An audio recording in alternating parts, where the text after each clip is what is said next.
안녕하세요, 여러분. 혹시 그런 생각해 보신 적 있으세요? 내가 좀 더 나은 삶을 살려면 이름을 바꿔야 하나? 이런 고민이요. 오늘 이 시간에는 이름이 우리 운명에 진짜 어떤 힘을 미치는지, 그리고 그 힘을 제대로 쓰려면 어떻게 해야 하는지 한번 깊이 파헤쳐 보겠습니다. 네, 바로 이 질문에서부터 시작해 보려고 합니다. 사실 살다 보면 인생의 어떤 전환점에서 이런 생각 다들 한 번쯤 해보시잖아요. 그쵸? 진짜 이름 하나 바꾼다고 내 인생이 확 달라질까? 정말 궁금한 문제죠. 자, 이 질문에 대한 답을 찾으려면요, 우리가 먼저 딱 하나, 핵심 개념을 이해하고 넘어가야 합니다. 그게 뭐냐면, 이름이라는 게 그냥 단순한 글자 조합, 어떤 호칭이 아니라는 거예요. 이름에는요, 실질적인 에너지가 담겨 있다는 거죠. 이렇게 한번 생각해보면 어떨까요? 내 이름이 나에게 주어진 부적이다. 와, 정말 흥미로운 관점 아닌가요? 이게 무슨 뜻이냐면요. 누군가가 내 이름을 부를 때마다 그 이름에 담긴 고유한 에너지가 계속해서 저한테로 슝 하고 날아온다는 거예요. 자, 예를 들어 볼게요. 만약 제 이름이 대호, 그러니까 큰 호랑이라고 쳐보죠. 그럼 주변 사람들이 계속 대호야! 대호야! 하고 부를 거 아니에요? 그럼 저는 계속해서 그 호랑이의 강력한 기운을 받게 되는 거예요. 점점 호랑이처럼 되어가는 거죠. 근데 여기서 진짜 중요한 질문이 나옵니다. 과연 내가 그 힘을 가지고 지혜로운 호랑이가 될 것이냐? 아니면 그냥 힘만 믿고 날뛰는 좀 어리석은 호랑이가 될 것이냐? 그건 전적으로 제 행동에 달려있다는 겁니다. 네, 바로 이 지점이에요. 그러니까 좋은 이름이라는 건 성공으로 가는 고속도로 프리패스 티켓 이런 게 절대 아니라는 겁니다. 오히려 강력한 힘을 다룰 수 있는 가능성과 동시에 그에 따르는 엄청난 책임을 함께 받는 거라고 봐야 해요. 그렇다면 이름보다 더 중요한 거, 더 먼저 챙겨야 할 건 뭘까요? 정답은 바로 이념입니다. 그러니까 어떤 멋진 이름을 갖기 전에 내 안에 단단한 중심축부터 세워야 한다는 말이죠. 여기서 이념이라고 하니까 되게 거창하게 들릴 수도 있는데요. 그런 게 아니에요. 아주 간단합니다. 나는 왜 이 일을 하는가? 나는 어떤 삶을 살고 싶은가? 이런 질문에 대한 나만의 확고한 철학, 나만의 목적, 바로 그걸 의미하는 겁니다. 와, 이 비유를 보면 그냥 딱 와닿죠.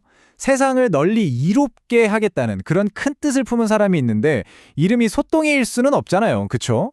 근데 여기서 더 중요한 게 있어요. 반대로 사는 건 맨날 소똥이처럼 살면서 이름만 거창하게 바꾼다?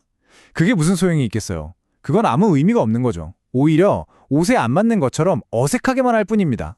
자, 이 표를 보시면 그 차이가 정말 명확하게 보입니다. 먼저 왼쪽을 한번 볼까요? 내 안에 이념이 없으면 이름을 바꿔봤자 아무 의미가 없어요. 그냥 이름이 가진 좋은 에너지만 낭비되는 거고 결국에는 혼란스럽고 부담만 커지는 거죠. 하지만 오른쪽을 보세요. 내 안에 확고한 이념이 딱 서 있다? 그러면 이름이 내 목적과 하나가 돼서 내 사명을 더 크게 증폭시켜주는 거예요. 말 그대로 날개를 달아주는 셈이죠. 그런데 만약에 이 순서를 어기면 어떻게 될까요? 그러니까 내적인 준비는 하나도 안 됐는데 덜컥 좋은 이름부터 갖게 되는 경우요. 그건 축복이 아니라 오히려 나를 짓누르는 아주 무거운 짐이 될 수도 있습니다.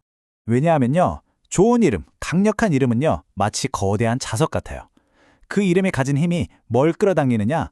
바로 그 이름에 걸맞은 대단한 인연들, 그리고 엄청난 기회들을 내 삶으로 막 끌어당기는 거죠. 자, 그런데 문제는 바로 여기서부터 시작됩니다. 이름 덕분에 정말 좋은 사람들이 찾아오고 엄청난 기회가 막 쏟아져요. 그런데 내가 그걸 감당할 만한 내적인 힘, 여기서 말하는 질량이 준비되어 있지 않다면 그럼 어떻게 될까요? 바로 이 과정대로 흘러가게 됩니다. 자, 1단계, 좋은 이름이 아주 중요한 인연들을 끌고 옵니다. 그런데 2단계, 정작 나는 내실이 부족해서 그 좋은 사람들에게 아무런 도움도 역할도 해주지 못해요. 그럼 어떻게 될까요? 3단계, 그 사람들은 고마운 인연이 아니라 나에게 엄청나게 무거운 짐이 되어버립니다. 그리고 결국 4단계, 나는 그 무게에 짓눌려서 인생이 오히려 더 힘들어지는 악순환에 빠지게 되는 거죠. 자, 그럼 도대체 어떻게 해야 할까요? 이 악순환을 끊는 방법이요. 해답은 생각보다 정말 간단합니다. 시선을 밖으로 돌리지 말고 바로 내 안을 들여다보는 거예요. 핵심 조언은 딱 이겁니다. 이름 바꿀 생각부터 하지 마라. 대신 뭘 해야 하느냐? 세상 돌아가는 원리를 공부하고 무엇보다 자기 자신을 공부하라. 결국 핵심은 밖이 아니라 안으로 더 깊이 파고들라는 거죠. 이게 바로 진정한 변화로 가는 올바른 길입니다. 자, 1단계. 먼저 나 자신과 세상의 원리에 대해 깊이 공부하는 데 집중하는 겁니다. 그렇게 하다 보면 2단계. 내 삶의 핵심 이념과 목적이 단단하게 서게 되죠. 3단계.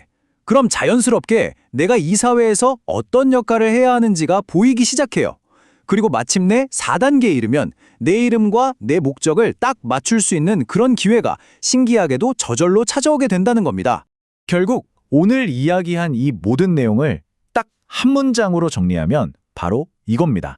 이름을 바꾸는 건요, 성장을 위한 지름길이 절대 아니에요. 오히려 정말 치열하게 내적으로 성장한 사람에게 주어지는 아주 자연스러운 결과물이라는 거죠. 자, 오늘 이야기는 여기까지입니다. 마지막으로 여러분 각자에게 이 질문을 한번 던져보고 싶네요. 지금 여러분의 이름은 여러분이 살아가고 있는 그 삶의 목적과 얼마나 잘 어우러지고 있나요? 한 번쯤 깊이 생각해 보시면 좋겠습니다.